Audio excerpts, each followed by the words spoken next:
Bonjour à tous et bienvenue. Cette semaine, un chiffre a vraiment mis le feu aux poudres dans le monde de l'IA. 89%.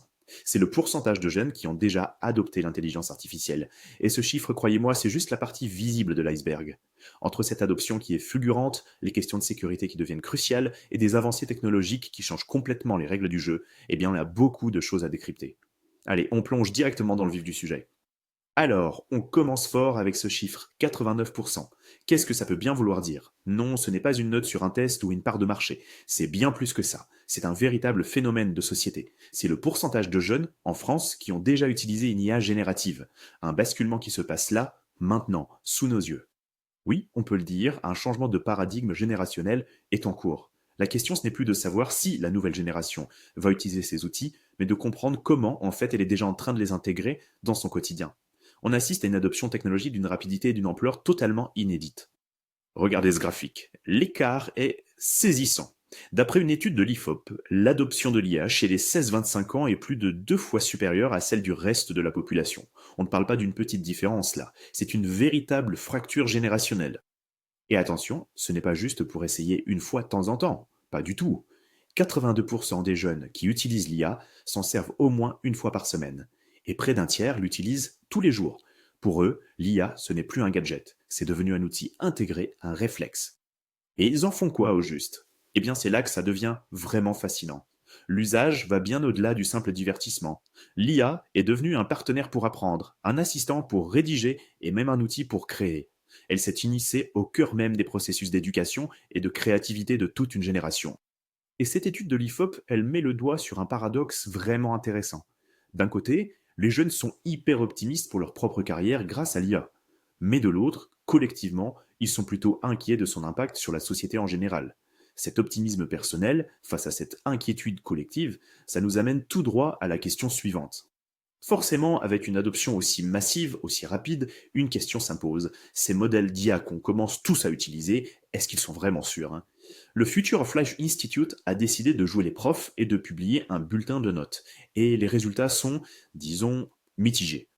Bon, voilà le fameux bulletin. Anthropic s'en sort le mieux avec un C+. Juste derrière, on a OpenAI et Google. Mais soyons clairs, un C+, ça reste un peu mieux fait, hein. C'est loin d'être la note du siècle. Et puis ça se dégrade vite, XAI et Meta avec un D, et tout en bas, les entreprises chinoises Jipu et DeepSeek, qui récoltent un F.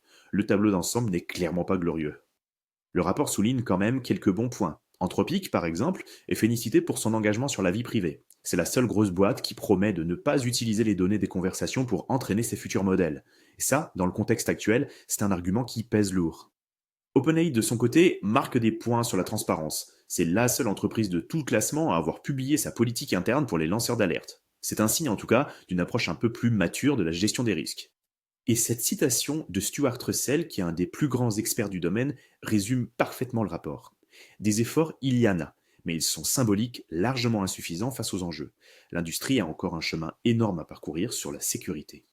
Mais pendant que le débat sur la sécurité fait rage, la course à la performance, elle, ne connaît pas de pause, loin de là. On passe maintenant chez Google, qui vient de sortir une mise à jour majeure pour son IA Gemini.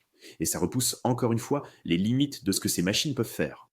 Google nous présente donc le mode DeepThink. Qu'est-ce que c'est que cette bête-là? Eh bien, c'est une nouvelle manière pour l'IA de réfléchir. Au lieu de foncer tête baissée vers la première réponse, ce mode va explorer plusieurs pistes en même temps, un peu comme un expert humain qui pèserait le pour et le contre de différentes hypothèses. C'est un vrai saut qualitatif dans la capacité de la machine à raisonner. Et ce mode, il n'est pas fait pour les problèmes simples. Non, il est taillé pour s'attaquer au plus dur. Des matchs de très haut niveau, des problèmes scientifiques vraiment complexes, ou des énigmes logiques qui demandent de suivre un raisonnement sur plusieurs étapes. On assiste à une montée en puissance de ces outils qui est juste spectaculaire. Ok, maintenant, on va assembler toutes les pièces du puzzle. D'un côté, on a une nouvelle génération qui utilise massivement l'IA. De l'autre, cette IA devient de plus en plus puissante et devient l'interface principale pour accéder à l'info. Et ça change absolument tout dans la manière d'être visible en ligne. Le changement, il est fondamental. On est en train de passer du SEO, l'optimisation pour les moteurs de recherche, au GEO, l'optimisation pour les moteurs génératifs. Le but du jeu, ce n'est plus d'être le premier lien sur une page de résultats. Le but, c'est d'être carrément dans la réponse de l'IA, d'être là sur ce qu'elle cite. Les anciennes règles du jeu sont en train de devenir obsolètes. Pour bien piger ce nouveau géo, il faut comprendre que l'IA voit le contenu de deux manières différentes. D'un côté, pour son entraînement, elle apprend en absorbant des quantités énormes de contenu pour construire son savoir.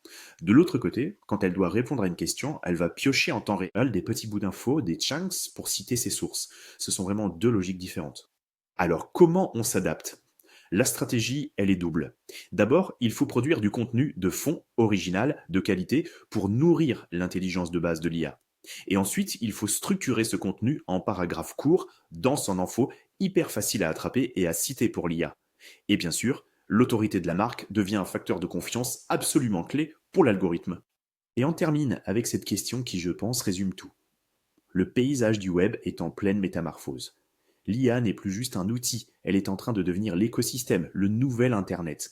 La vraie question aujourd'hui, c'est de savoir si nos idées, nos marques, nos messages sont prêts pour ce nouveau monde.